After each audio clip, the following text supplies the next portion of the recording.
Welcome, everyone. I'm so happy that you're back here with us again. And this has turned into a really an experience. This has turned into a flow.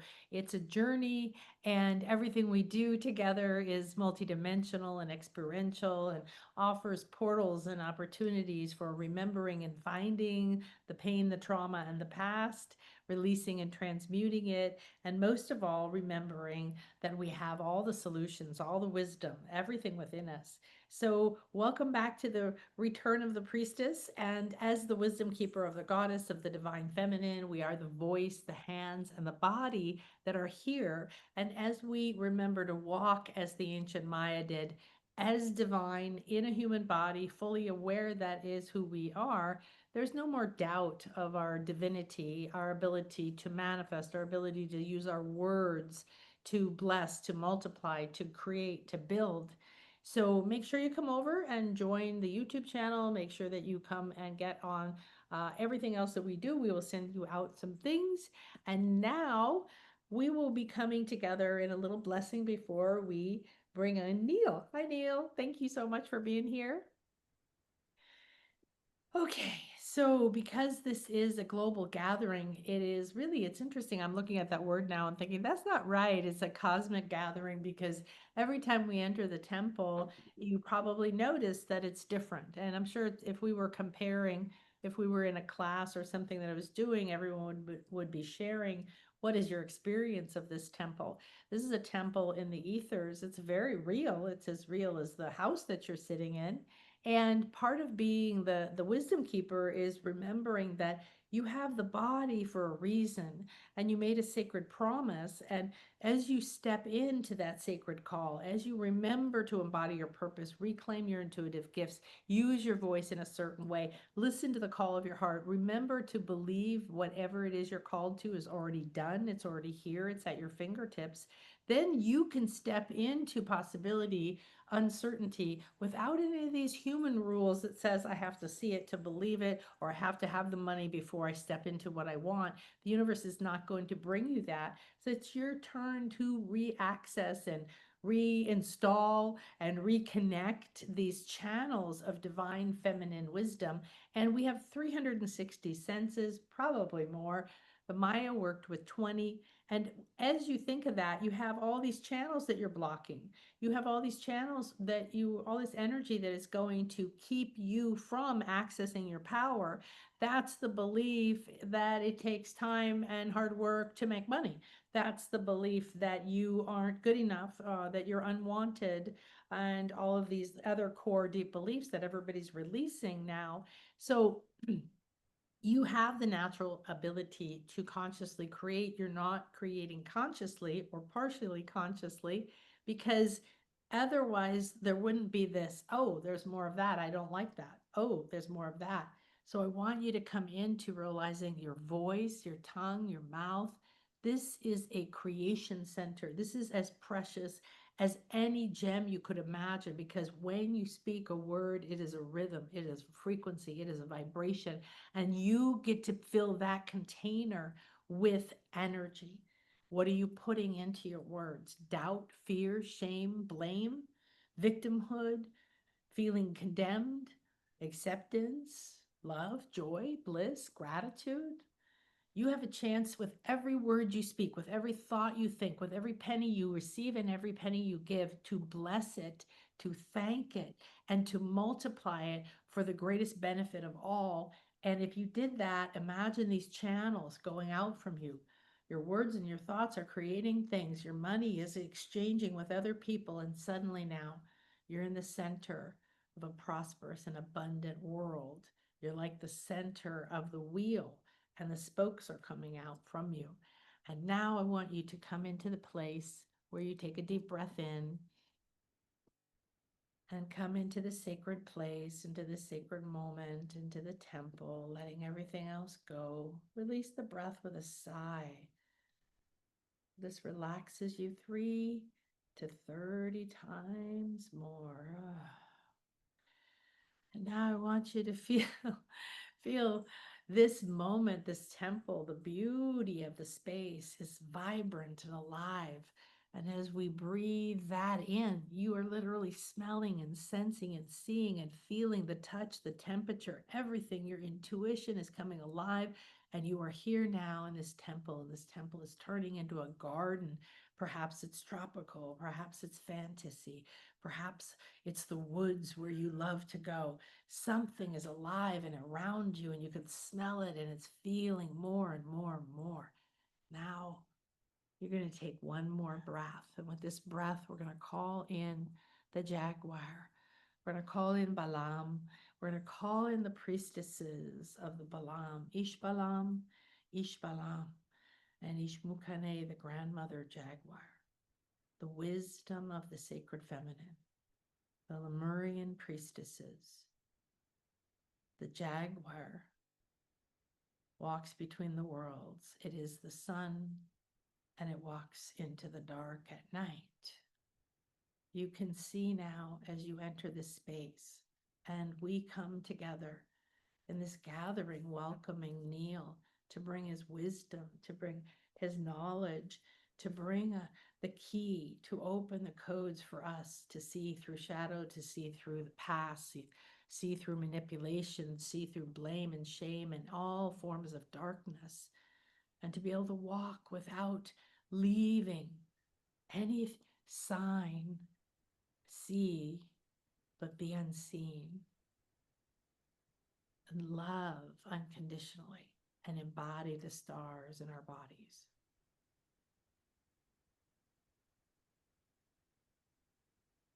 So we welcome, please enter this place, enjoy this very earthy, beautiful, jungly kind of place in your own way, and notice the grandmothers. They're wandering about with different herbs. Notice the other priestesses. They've been in circles around us, and now they seem to be walking around, holding baskets, very abundant, handing out different things, very organic, everything beautiful and colorful. There's a joyful sense of celebration today. So as we enter this sacred space, we ask to be freed and release all that no longer serves us, to welcome and access our divine sacred feminine powers, and to release and receive and give and flow, and allow that receiving to amplify, and listening to our hearts open and receptive, enter this place to receive this information through Neil, who's an oracle for us today, to bring us wisdom, to bring us new words with new containers and wisdom and energy. So to declare to yourself that you're open and receptive and ready to receive everything that's optimal for you, and relax. You've got the recording. You don't need to take notes. Be here, be now. And thank you for being here. So Thank you, today, ma'am. you're so Thank you for having me. welcome. So today we have Neil, and I want to share with you. You find Neil at portal2ascension.org. And I seriously think you need to go over there because there's so much, so much. Like if you've been looking for a library, this is like the Library of Alexandria online. So he's the founder of Portal to Ascension and a conscious event production company created in 2008. Isn't that amazing? Wow. That hosts a wide range of presenters on a variety of topics such as origins of humanity, the existence of extraterrestrial life, exposing hidden truths, and exploring the nature of reality. So, traveling the world facilitating gatherings intended to empower individuals. And I can attest to this. It's just like your community, the people that you resonate with, that you attract, the events that you put on virtually or in person. There's just so much heart. There's so many of these things out there, and there's none of this, like, I don't know, egoic structure. It seems that, like, really truly the intention is to empower people and reclaim our sovereignty, awaken to your full potential.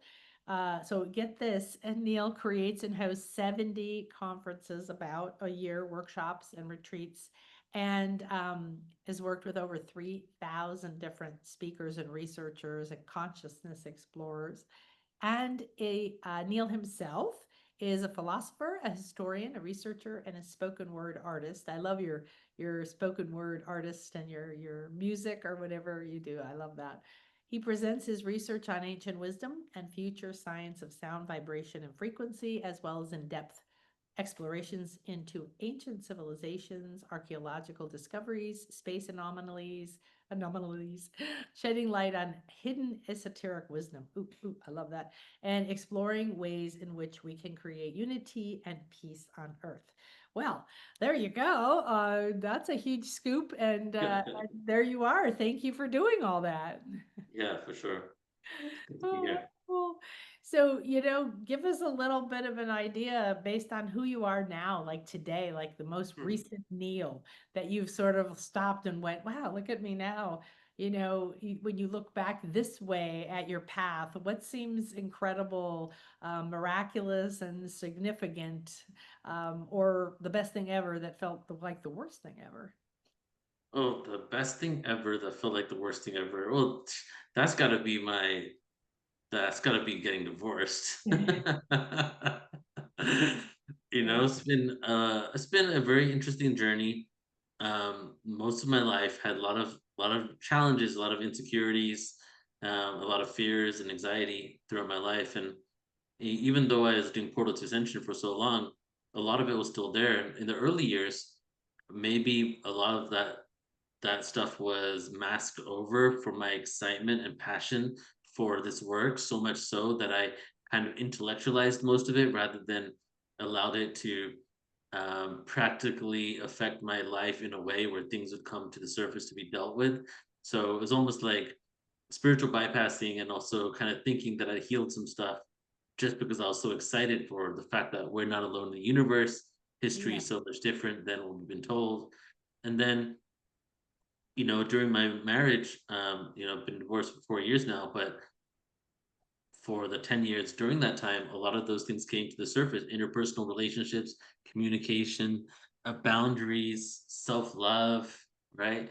And not until I got out of that did I have a moment to really step and look at myself as an individual. Because when I was in this relationship, I merged my world with hers. And it's almost like instead of go and do your own work to heal yourself, it's more like, oh, I need to do my own work so I can be a better person to this person, rather than what it should be, which is how can I be a better person to myself? How can I be somebody that I love? How can I be somebody that I respect? Right?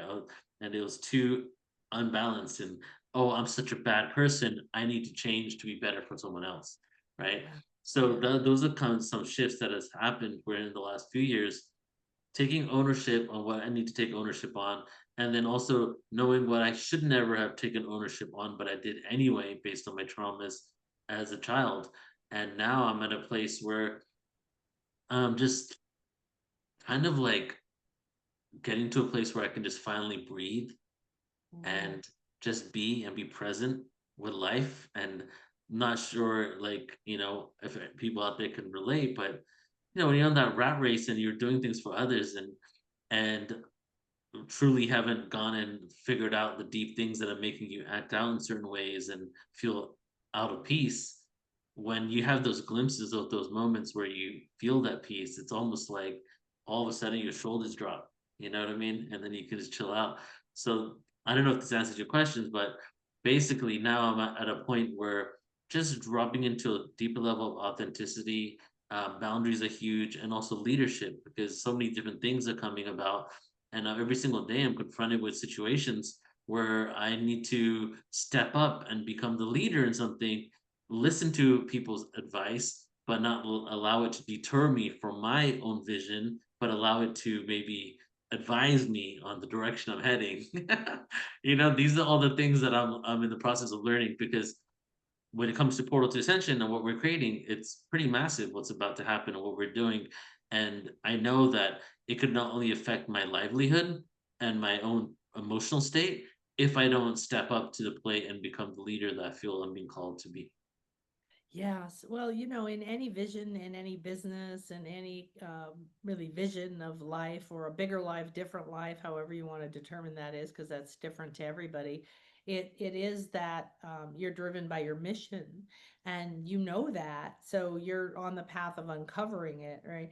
And then yes, you realize after a while on the path, when you get down into the deeper levels, you realize, wow, I don't know much, but I was covering up a lot, right? And now there's wisdom here that I haven't been acknowledging, but then Mm, everything I want is right here. Who do I have to become mm, there? And then who is that, instead of just stepping in and hoping it will go okay, which is what a lot of yes. people do. I think this is a sign of that, what we're calling the priestess, like getting your intuition online with your logic, with your actions, and Yeah. what you're making in the world. You're being those hands, you're being that body of the divine directly coming through you. And you're saying, okay, how can I put this into the world? How can I hold my vision and balance and be willing to accept prosperity? And yet, so I mean, in any phase of your business, it's been embodying um, a self image or a concept. And now, yeah, like that's bigger, bigger, bigger. Yeah, exactly. And also I guess counting your blessings, right? All the great things in life and acknowledging the wins. That's huge. And that one everyone can take because so often we we hold ourselves accountable, we have regret over things that we think we could have done better. A lot of times those things that we think we could have done better aren't actually things that are inherently bad. For example, I should have said this instead of that. I communicated like this. They might have judged me for this. Whereas 9 times out of 10, the person probably doesn't even remember what you said, and Right. it's you holding yourself accountable for that.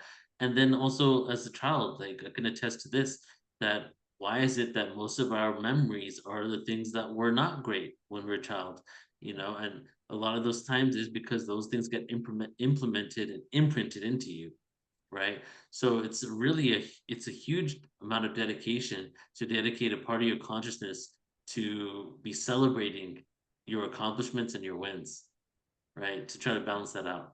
Yes, and it's vital because we are literally the ones that are choosing our reality through what we think, feel, and say.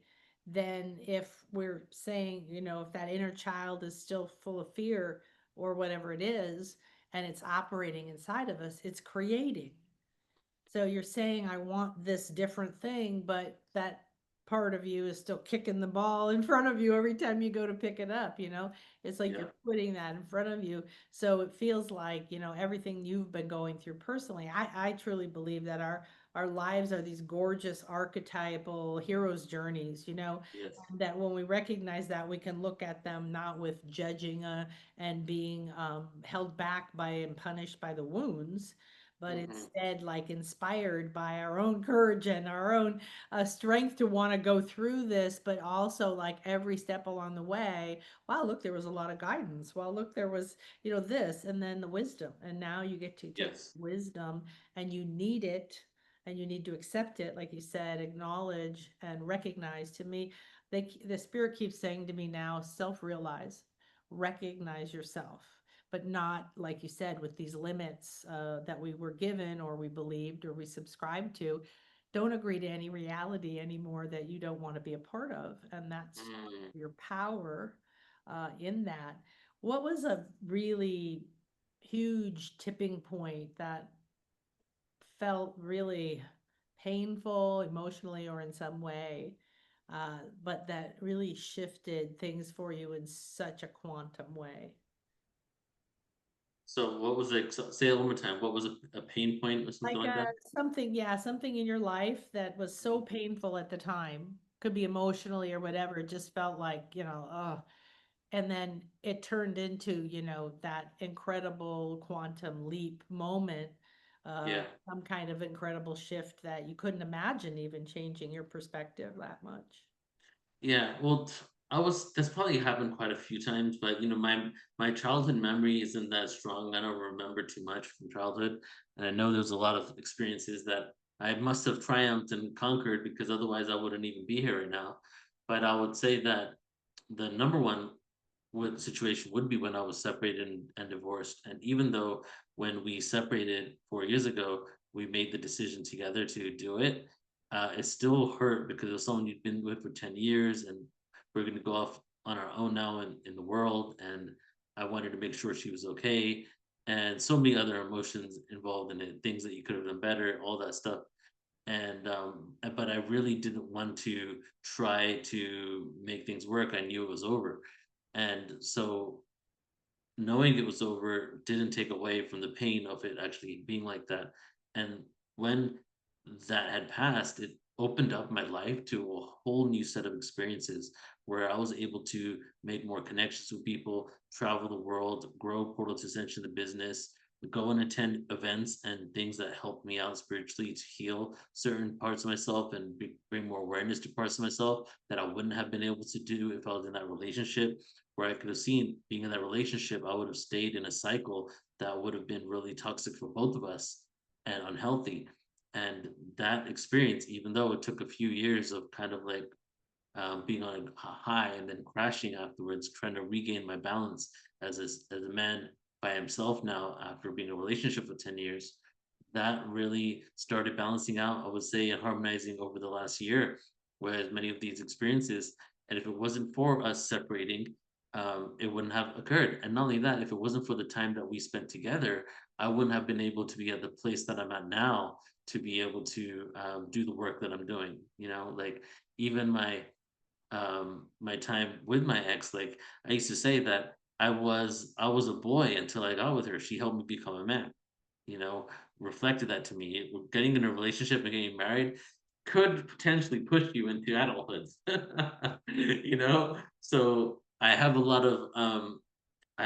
of reverence for that experience, but Yeah. then I'm also very grateful it's over because it's given me a whole new sense of expansion that I'm only now getting to start implementing into the world. Yeah, definitely. Well, one of my favorite phrases is one of my teachers said once, you want to keep saving everything. You keep wanting to save your house, save your marriage, save, like keep everything the same, hold on to it. You think there's some meaning in something not leaving your life, and we're trying to liberate you. Mm, Right. So if something's leaving your life, you're being liberated. Now, it doesn't make, like you said, it doesn't make your marriage bad because you had to go through that. You had to have that, not like go through it like you deserve to be punished, but you had that experience. It's like you went to college, you graduated, now you're going to your master's degree or something. You're moving to right. these. Yeah. You know, and a general answer to that would be throughout my life and throughout many people's lives is having the experiences that are difficult and challenging.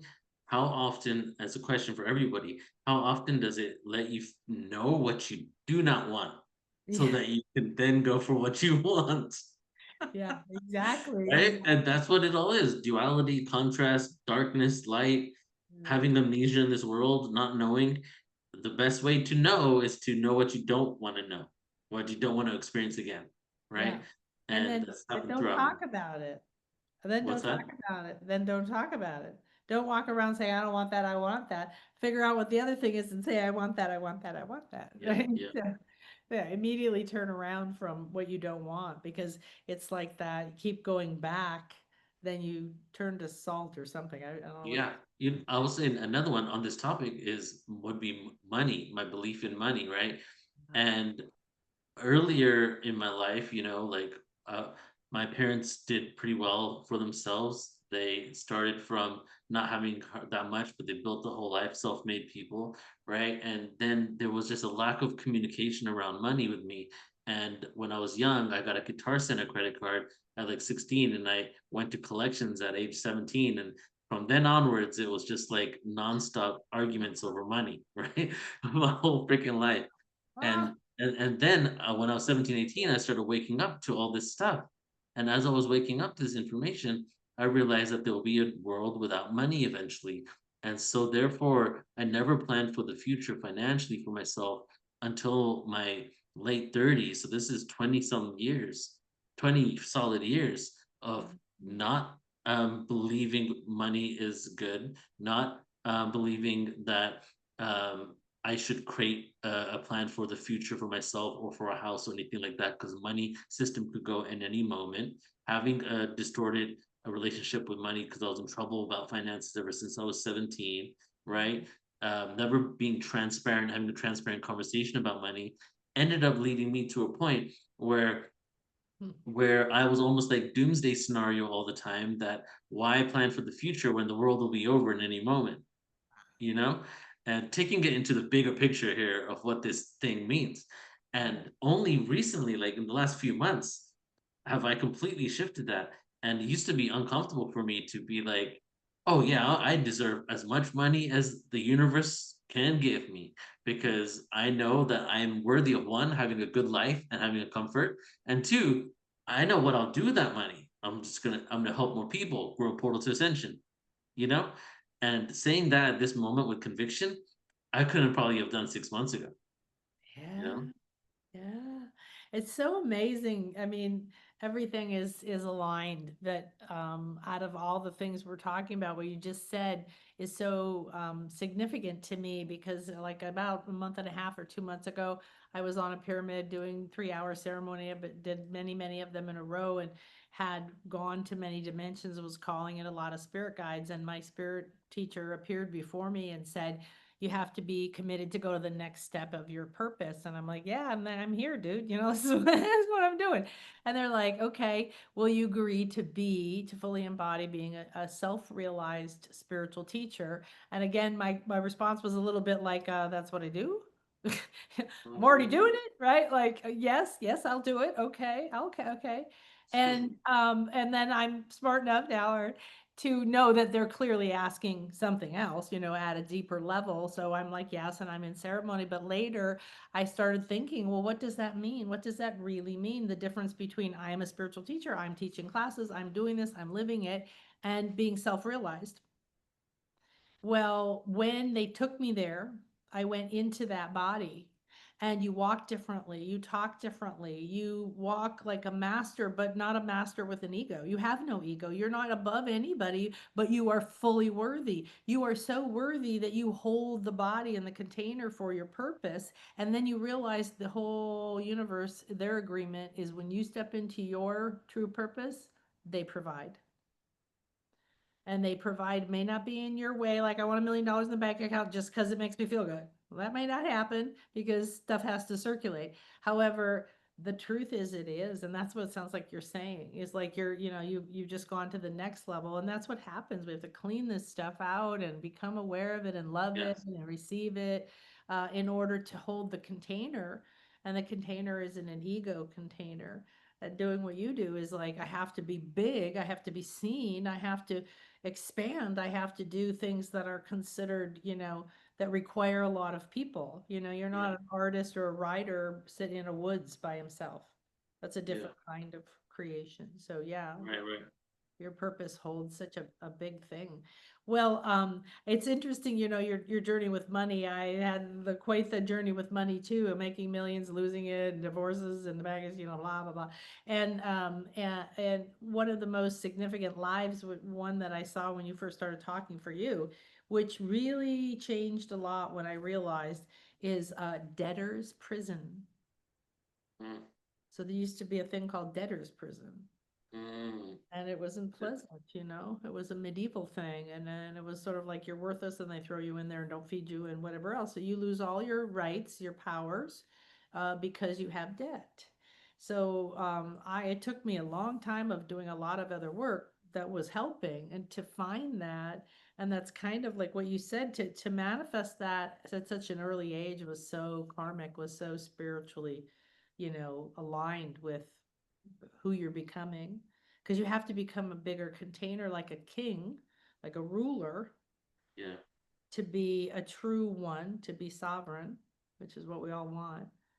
Yeah. You have to accept other people supporting you. You have to accept the money. You have to accept the influence. You have to accept connections. You have to accept everything that needs to happen to run this kingdom. Right, right. And yeah, and that Like, is oh, I'm not key. worthy. You have to be the worthy one. Right. It's key what you just said, that you need to accept it. And so that means not only generating it from your own actions, but also being open to receiving gifts and support from those that feel an energetic connection to you because you're giving them some sort of love or relationship that they also feel the need to support you back. And so that's the key one there, where, getting into the receiving energy and the priestess energy as well, is that the whole component of not being able to receive. The amount of times I've heard this, and people have said it, and I've said it to people, oh, oh, thank you for doing that, giving me that. And then the follow-up thing for myself or someone else would be because it's always been hard to receive. You know, I've always found it hard to receive. And then you go back to the root of it all, and it only happens from your family, from your parents. You know, Yeah. and right now, my parents they're great to me and they want to support me and help me. And but I still have reservations in asking for support because I always feel like somebody has something over me, or nobody really wants to help because of how it was when I was a child, you Yeah. know? So even though the energy and support is there, I still feel uncomfortable asking for it because it's different when it's not there and you can't ask for it. But when it's everything is fine, your surroundings are fine, but you're still operating an old program. Exactly. It's like, how do you break free from that? And the way I'm doing it is I'm saying it, even asking for it, even when I feel uncomfortable. Because that's the Exactly. only way you're going to start becoming comfortable asking for something Yeah. is Yeah. by communicating. Yeah. Yeah. Well, we have to change our words. We have to respect our words. They literally they're a spell of a blessing or a curse, and they are going to contain that energy and create, and our thoughts are going to create. And so, yeah, you can achieve a lot in our world through hard work and courage, and it's not necessarily bad. It really is Mm, filled with the energy with which you created. Unfortunately, a lot of that's done with desperation, energies. yeah, Yet it's more like what you said is being aware of what you're feeling about asking. So if you ask because you know you're living in your power, meaning your purpose, you know what you're doing is important and that you have to do it and that everything else is being taken care of. And then you live in the 3D world and pay your bills and everything, but that means that you're not worried and you're not carrying the burden of being like, oh, I shouldn't ask or people don't want, because that is what you're shedding now. That is yeah, creating the response, right? The reflection around you.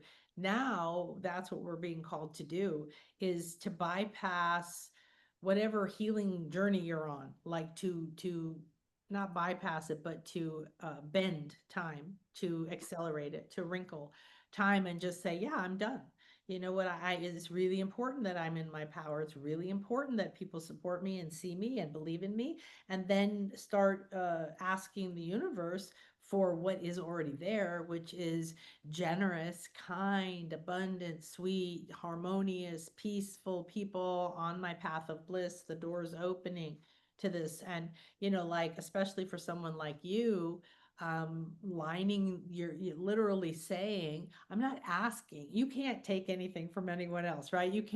Nobody can take anything from you either, because you're the one creating it. So the perception is, if I believe someone can take it from me, or I believe somebody it will be mad at me for asking, or I believe that there's a retribution or a consequence to me asking, then there's a lot of reasons here, but just that belief is affecting all the people around you right now that want to support you, that would gift more, that would do more. I mean, you've had a recently experience where a lot of people stepped up to really help you, and it's really significant and beautiful, and that required you to let go and to receive at a higher yeah, level. and to know that I am supported because my mind wants to tell me I'm not, and when things don't go right, it's easy to get to that little child within and go, nobody cares about me, nobody wants to help me, I'm all alone. But sometimes we need to take a pause and put our brain on pause as well to really reflect logically. Is that even real? Or is that just our reaction from our past? Yeah. You know, someone once told me, skipping a little bit here, but on the same topic a little bit. I remember this really well because it was around 2006 to 2007, and there's a speaker called Jordan Maxwell, and I went to see him speak. He was a really famous one. He passed away a few years ago, and it's my first ever conscious presentation, even though he was talking about the Illuminati and the bloodlines, but still. And so I'm sitting there, and this lady next to me, she's like, "Oh, I'm a Kundalini teacher." I didn't know. I just heard that was 2006, the first year I heard what a Kundalini teacher was. And Hmm. she goes, "There's two things to master in life, and after you master this, spirituality can become exponential. And she said, finances and relationship. Ah, And I thought, at that point, I like took it with a grain of salt, but ever since then, I've been thinking about it even more because it's not to say finances, meaning money, is the one thing to master. It's just that the number one form of abundance and the way we exchange in this world is financial through monetary system. So it becomes like the predominant way because without a certain amount of finances, you can't survive. You can't even be a provider if you're in a relationship, right? And then relationships, of course, because not only with friends for sure, but another quote from one of my other friends is that everybody thinks they healed, even though this is kind of a blanket statement, until they are in an intimate relationship. uh, You think you're fine, but then all of a sudden, the person that you let into the deepest layer of you, vulnerability, transparency, your ins and outs, what makes you irk, what doesn't, now has the ability to flip a switch you thought never even existed anymore. yeah. And it gives you that deeper layer. And if you're able to not it's not about not reacting, it's about knowing that that is the case and you will see the deepest layers of each other and it could trigger each other. But if you can come up with a way to communicate this in a way that isn't projecting, emotionally reacting, you know, disharmonic, abusive, that right there is a great yardstick to measure how far you're coming spiritually, right? In the way you communicate, in the way you deal with conflict resolution. So yeah, those two things, finances and relationships, I'm realizing more than ever, it's what I when I spend time with family, it's all intentional, because I know that the micro of the macro is the family dynamics for the rest of the world. That's how it really begins. Yeah. Well, and like you said, like getting an intimate relationship, and I thought, or visit your family. You know, Yep. like to trigger that stuff. Go to Thanksgiving dinner with your family or, something like that too. But because yeah, it's all put in place to, we picked it and designed it so we could go through this like an initiation, like a Yep. okay, I'm ready for that, and then I'll transform that, and then I'll remember this, and then I'll be at the state of consciousness where I can create portal to ascension at this level. But if I'm willing to deal with those beliefs, I'll be able to do something even bigger. Paramahansa Yogananda, Hmm. self-realization foundation. So that was, I didn't even know what it was, and I was initiated into Kriya Yoga in my first after my first meditation class, so really long time ago. And since then I lived in Carlsbad, so I used to go to the meditation gardens there all the time, almost every day that they were open. And I would see him and I would talk to him and he would sit with me. And when I went on my first ayahuasca journeys, I was really scared because I hate throwing up. So I went and sat in the gardens and he sat next to me and everything. And so I was there in my ayahuasca journey. And the I asked him at the gardens, will you come with me? And he said, yes. So when I sat on my little mat, he sat next to me. And we started to, go into the journey. And I said, how did you build a movement that lasted over 100 years? That's what I wanted to know. How did you build a movement that went beyond you, that went past you? How did you sustain that? How did you hold the vision for that like you are? You know, how do you uh, create something that's so movement oriented, right? Inspiring to people. And then he moved into me and sat into me. And I realized my body was sitting cross-legged, which I can't do because I have a weird knee. So I was sitting cross-legged like this, and I was him, and I was sitting in his center, and time was moving real fast, like TV, like everybody's going fast around you, and you're just sitting. And he just sat in the center as everyone else built his entire foundation. Now, if you know anything about him, he's not an egoic man, right? And so he was sent on a spiritual mission. He just wanted to stay home. But he said, this is how you stay in the center, and everyone's magnetized to you, and they're Wow. inspired by it, and they start to create that. So made me think of you, learning to do that, learning to be that. He said, you can't be the one running over there, running over here, doing this, doing that, doing that. You're not respecting your vision, and you have to be the visionary, which stands in the center. Yes. Mhm. I love that. So tell us what your vision is, and do you want to share a little bit about your new venture? Yeah. So, I mean, my vision is I haven't shared my vision in a while in an interview, so this is a good opportunity. Mhm. You know, my vision when I first started doing events was to eventually create communities, intentional communities that Mm, are kind of like cities and villages. And mm, so that's still the goal and the vision. But right now, the most the one that's right here right now is to build a production empire of full consciousness, right? mm, And it's, I see, because we, as you know, we do cruise experiences now. I've done a small music festival before. I've been trying to do music festivals, and with the New Living Expo, we do have a music element, so I can combine it there. But the whole thing is to every single level of production that exists, any type of event, any type of creation, I want to do it for consciousness, whether it's an art show with night food dining, whether it's a theater experience, whether it's documentaries, whether it's music festivals, and I've done quite a few. But it'd be so amazing to grow it, to have literally like departments with employees running the cruise excursions, running this. And so I see the growth happening on that level, mm, with all these different things. And ultimately, I would like to also get two locations, two places where I can build centers, one in South America, one in Thailand, so I can do retreats there. That's what I want to do. And what's happening right now is that we're slowly but surely all realizing that we're not alone in the universe. Most of the stuff that we've been told to, we've been lied to, we've lived in a world of delusion. The hierarchy that we have is this false construct where we're all the same, right? And as these things are crumbling, there's going to be a new system that needs to be implemented. And I'm kind of on standby to see what direction I need to head for that, right? So all right now, my focus is to increase the awareness on the planet of certain things that lead people to a greater truth, because we deal with thousands of topics, but all of them lead to the same destination.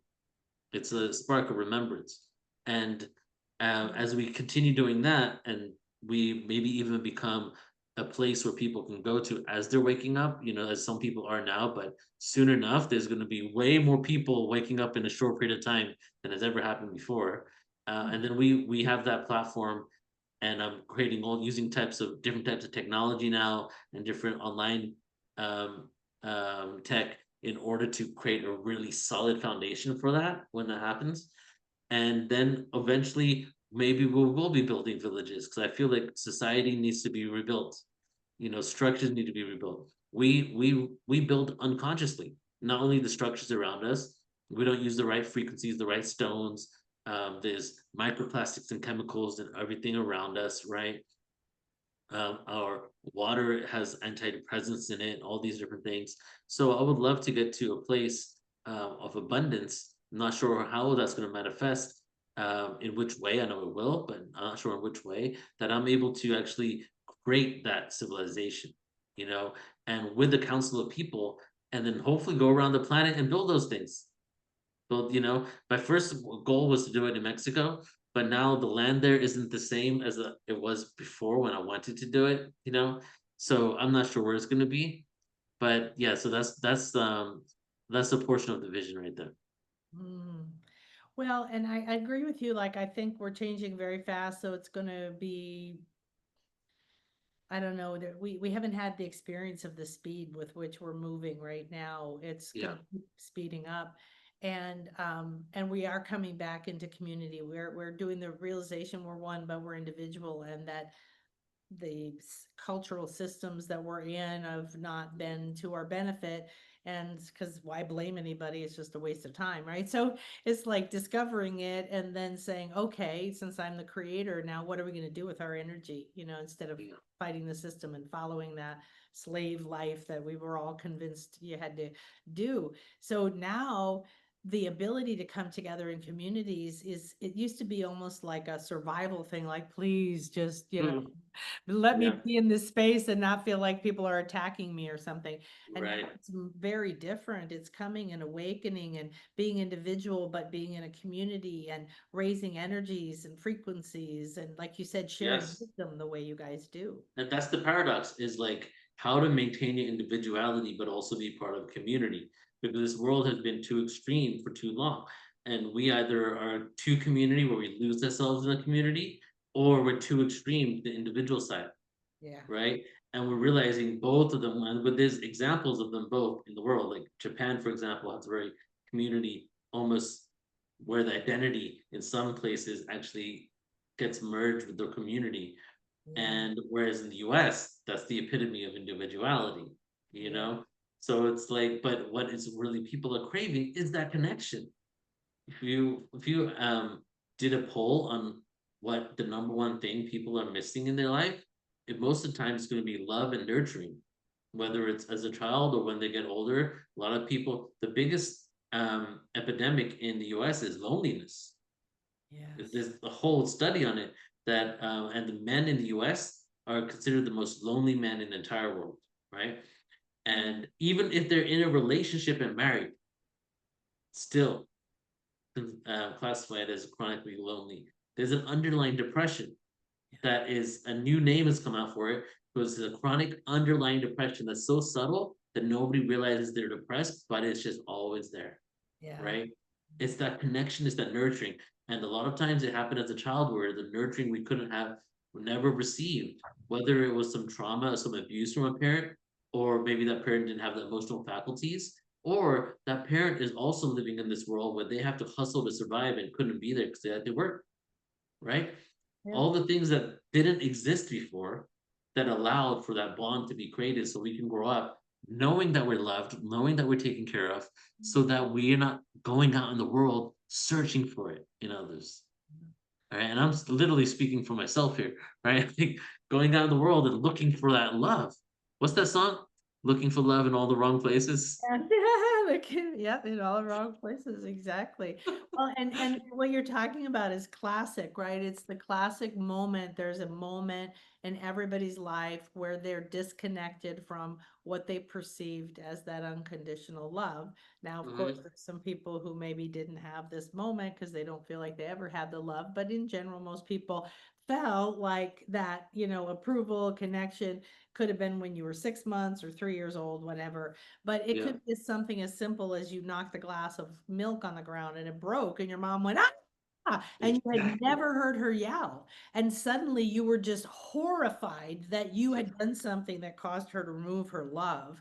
And Yeah, she yelled at you, or she sent you to your room, or you had some kind of, and that is such a key moment for everybody because it triggers right, that, like what you said, seeking love. Oh my right. God, I don't ever want to do that again. I'm going to be the best little girl ever. I'm going to please everybody. I'm going to figure out what they want. I'm not going to be myself. I don't want anyone to take that love away. There even for example, if you were in a supermarket and you got lost from your mom for a few minutes, right? Not only can that trigger abandonment issues, and it was completely a fluke, like you just walked off somewhere, but you could also have these other traumas that, oh my God, I need to like, because you'll be like, where were you? I was so scared, right? That could even create that trauma. Like, there's a couple of books I want to create, but one of them is a book called We Were Set Up. Okay.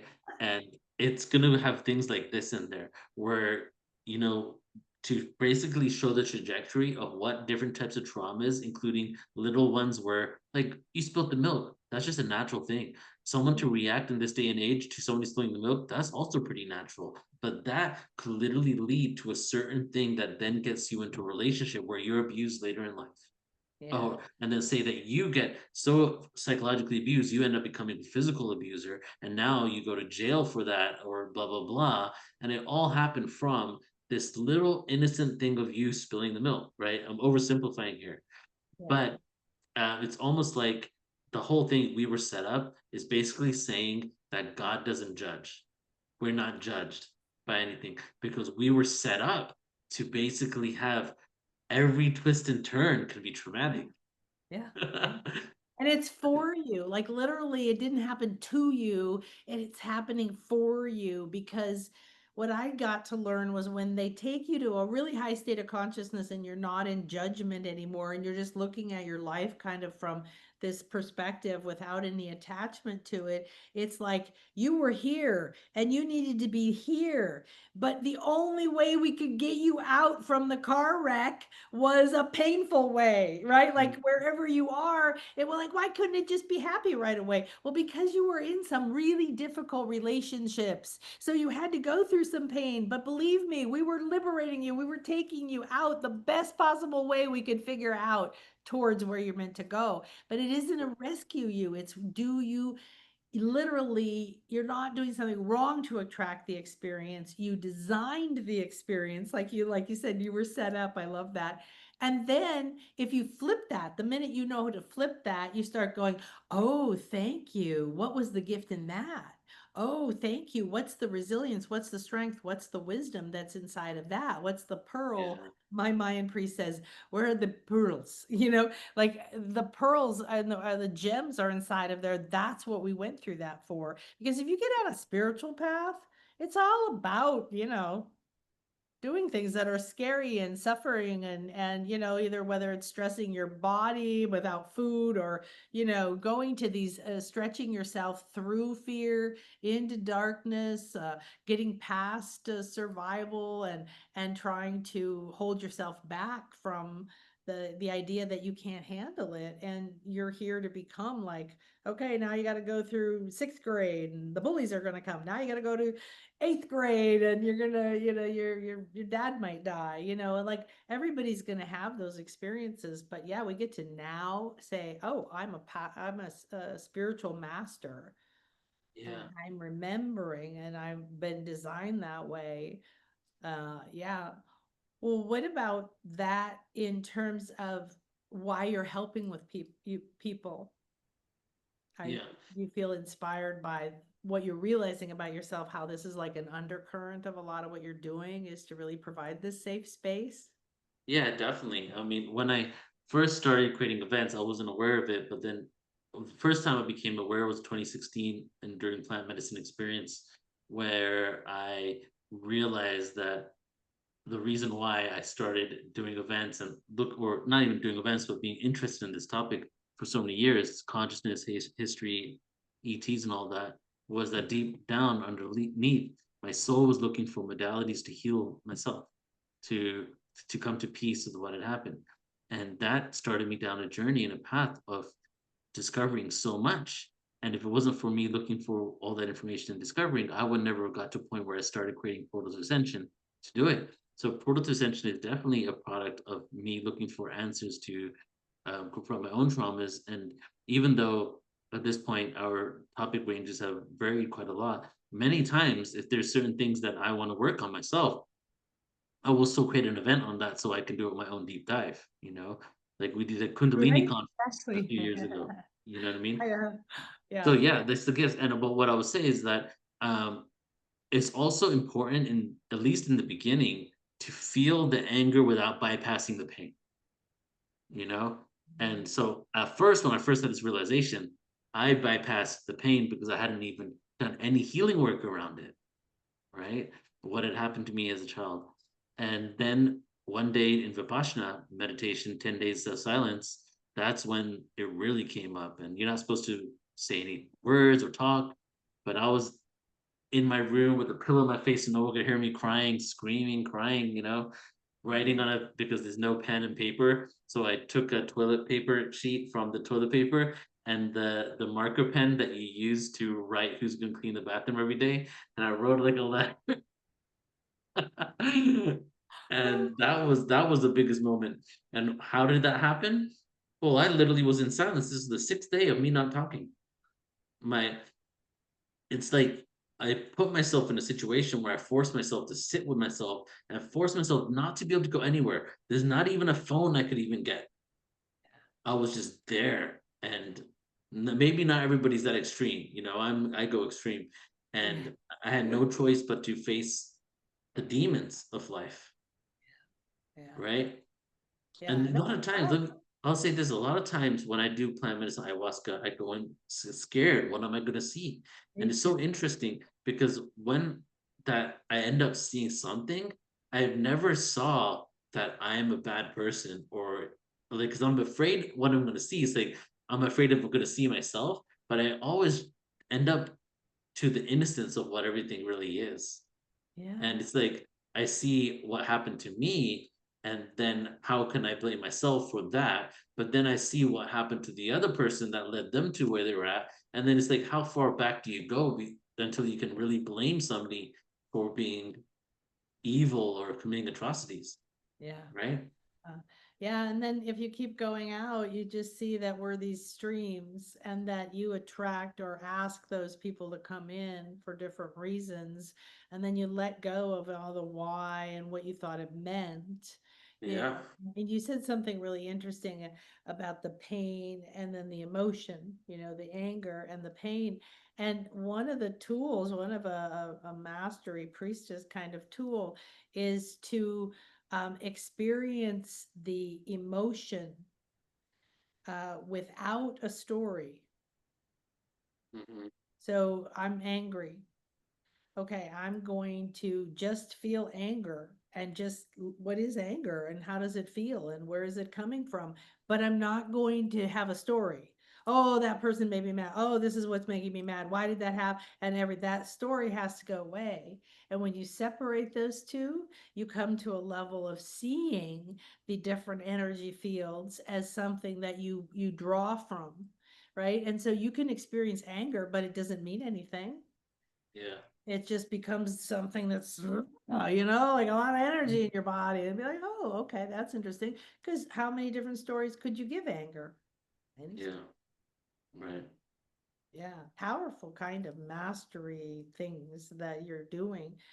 So did you want to share about your project or is it too soon? Sure, yes. Yeah. So the first thing I'll share two things. But first of all, we have events all year round. Portal to Ascension.org. You can check it out there. You can sign up on our newsletter and you receive updates. But the two big ones that are in person, I will share with you guys is first we're doing a cruise, Greek island cruise, 10 days, March 20th to March 30th, 31st, something like that. And we're going to go to a bunch of Greek islands. We're going to go to Turkey as well. Nan is going to be one of the lead guides on the tour. There'll be around 20 speakers there. We're going to have excursions, 7 different excursions to ancient sites.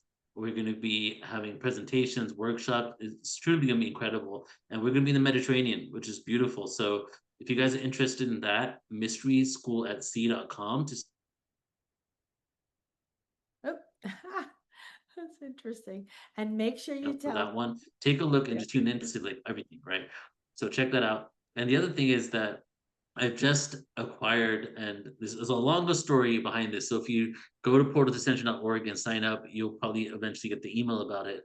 But I've just acquired an expo called the New Living Expo that's based out of the Bay Area in Marin County, Northern California, just over the Golden Gate Bridge.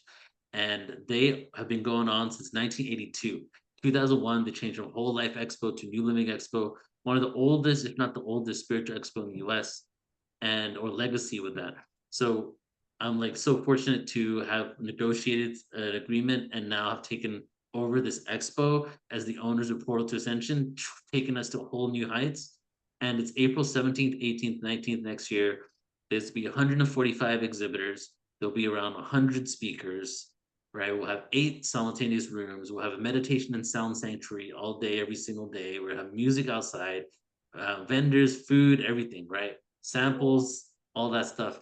And it's going to be there'll be normally there's around anywhere from 2,000 to 3,800 people. We're putting in all our love and intention to make this really big this year.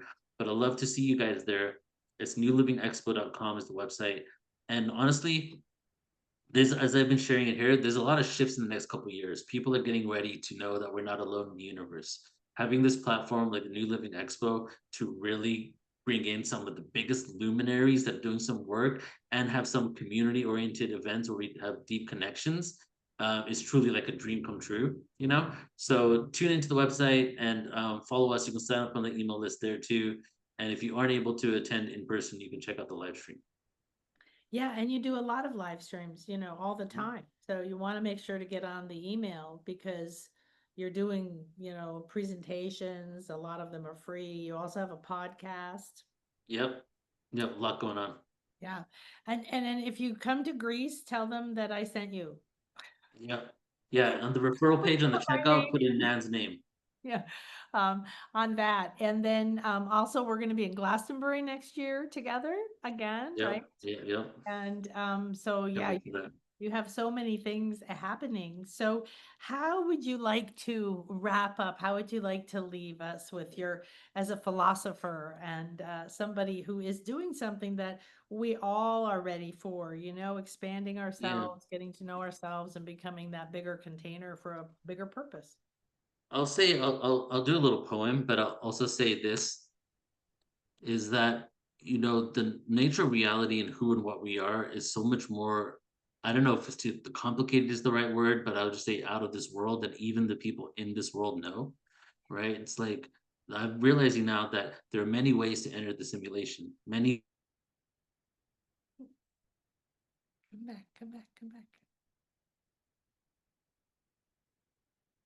advanced program that has been created injecting with consciousness that not only are we physical but we're also not physical.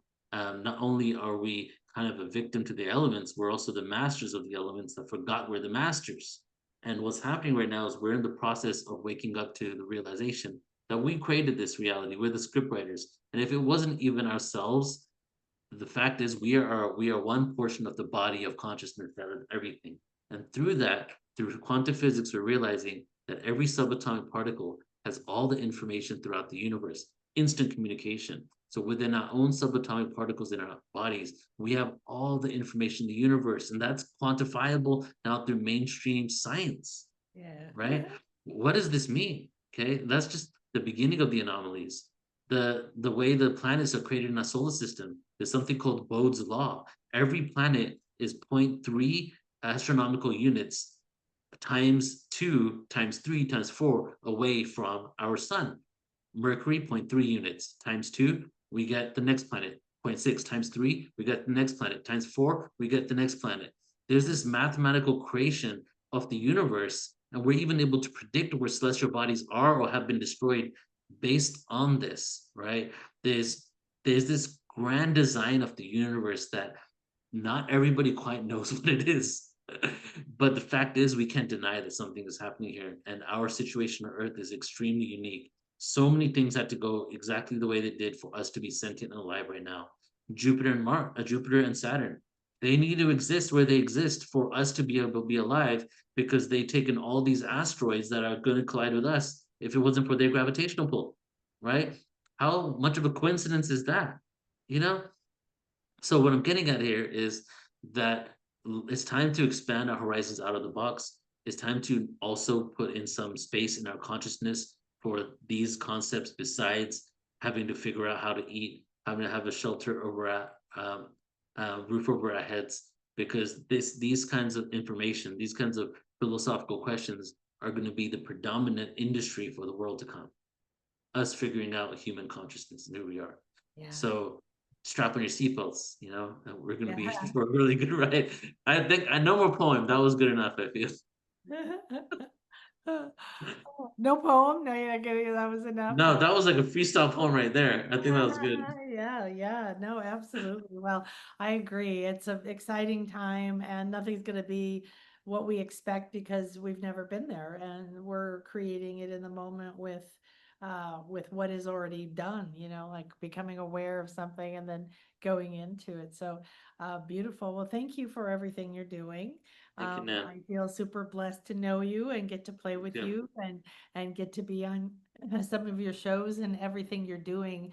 And it is significant. So, please recognize yourself, please acknowledge yourself, please acknowledge everything that you're doing because all of us have big visions and not everybody has or has reached the point where they have had a big enough breakdown maybe to go through that self-realization and then be willing to step into that bigger container.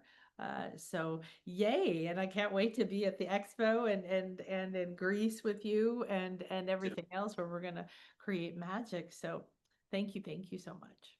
Thank you, Nan. Thank you, everybody. So thank you, everybody. We're going to just have a deep breath to close and take a nice deep breath in.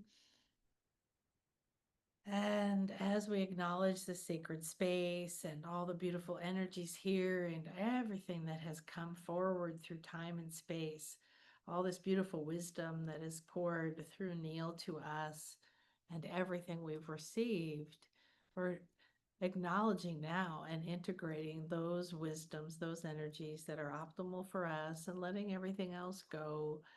And as this sacred temple begins to dissolve, the circle's open yet unbroken, and we can return anytime. And this wisdom comes with us, living in our breath and our steps, our touch, and our words. Now let's all send deep love and gratitude to Neil and into his adventures and his visions and his strength and his courage and into his inner child and see him exactly where he wishes to go, balanced, embodied, sharing his wisdom with the world. Let's all be a part of the community that comes together to uplift and to love and to accept. Thank you, thank you, thank you. In Lak'ech, Alakin, we are one. Oh, thank you so much. All right, everyone. We will see you next time. Take this, share this. Let's have a wonderful, wonderful, wonderful night. Let's all go dream. I'll go dream with Neil in big, beautiful places, having dances together. Can't wait for the art. My favorite thing is art with dancing and chanting and spiritual and meditation, like all that together and ceremony and just like bathing in all that. So, yeah, we'll definitely do that. Okay, thanks, Neil.